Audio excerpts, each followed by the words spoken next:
Hello guys, welcome to my channel. Chicken చక్కగా clean చేసి ఇలా పెట్టుకున్నాను అనమాట. గోంగూర చికెన్ పులావ్ చేద్దామని రెడీ అయినా. కానీ ఏంటంటే మా హస్బెండ్ వీడియో తీయలేదు, అతను వర్క్లో ఉన్నారు. సో అందుకే కొంచెం మిస్ అయింది. నేను చేసినంత వరకు పెట్టాను అన్నమాట, ప్రాసెస్ అనేది పెట్టలేదు. సో ఈసారి నేను కంపల్సరీగా పెడతాను. సో చూడండి, చికెన్ని మ్యాగ్నేట్ చేసుకోవాలి. చక్కగా ఇలా మ్యాగ్నేట్ చేసుకుంటే ఫ్రైకి కానీ, బిర్యానీకి కానీ, పులావ్కి కానీ, కర్రీకి కానీ, దేనికైనా సరే చాలా బాగుంటుంది. చాలా క్రిస్పీగా చాలా టేస్ట్గా ఉంటుంది. నాకు చికెన్ పులావ్ కన్నా కూడా నాకు ఫ్రైయర్ నచ్చిందనమాట.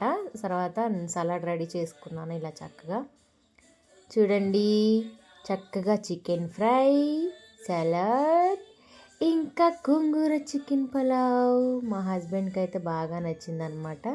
తను చాలా హ్యాపీ ఫీల్ అయ్యాడు. వాళ్ళకి నచ్చితే మనకు అందులో ఆనందమే ఉంటుంది కదా.